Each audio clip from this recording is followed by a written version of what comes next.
Hi, I'm Bonnie Cha, Senior Editor at CNET.com, and today we're taking a first look at the RIM BlackBerry Storm 2 for Verizon Wireless. As you might have guessed, this is the long-awaited successor to the first BlackBerry Storm, which wasn't exactly a success due to all the bugs and performance issues.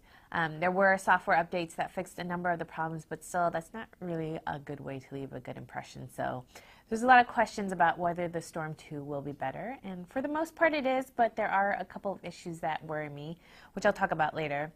First, let's take a look at the design of the phone. Just at a glance, there's really no major differences between this and the original Storm, and they're even the same size. However, what you can't see is the new SurePress technology that sits under the display. If you remember, on the first Storm, there was a mechanical suspension system underneath the screen that created a click when you were typing or opening apps, and the display would actually press down. Well, on the Storm 2, RIM has replaced that suspension system with an electronic one.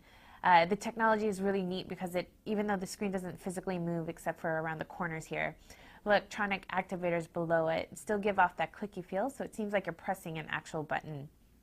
And the navigation controls below the display are also integrated with the SurePress instead of being separate buttons now.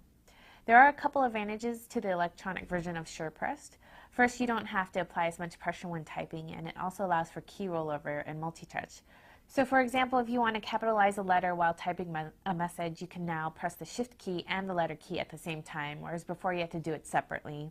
There's also multi-touch support for copy-paste, so all you have to do is place one finger at the beginning of text and then place your other finger at the end of the selection, which is really convenient. I definitely like the SurePress interface better than the previous version, but it still doesn't feel as precise as some of the other touchscreen smartphones. There are numerous times when I try to select something from the list menu and I'd end up picking the item below it. And you do get a full QWERTY keyboard in both portrait and landscape mode. I almost always went to the landscape keyboard since I found it easier to use and more precise than the previous Storms. But I still made multiple mistakes on it, so it takes some practice.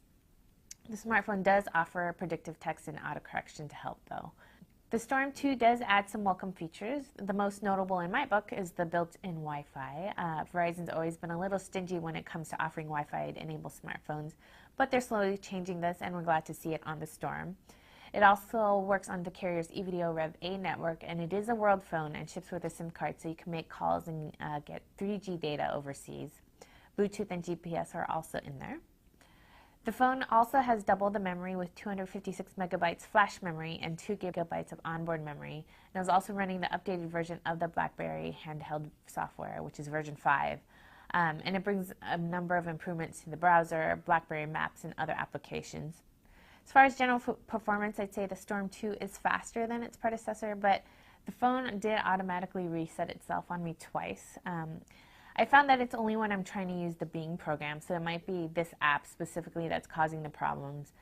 But the phone's GPS is really slow as well. I used VZ Navigator to get route calculations, and it was just really slow, and the GPS would often time out, so I almost found it useless to use. Verizon didn't release pricing or a release date at the time of the shoot, but we think it'll come out in November for around the same price as the original Storm, which is around $200 with the 2-year contract. At this point, I'd say you should wait to get more information about Verizon's other upcoming smartphones, including the Samsung Omnia 2 and the Google Android devices, before making a decision on the Storm 2. It is an improvement over the first Storm, but it just doesn't really knock my socks off at this point, so it's better to stick around and see what else is coming up the pipe.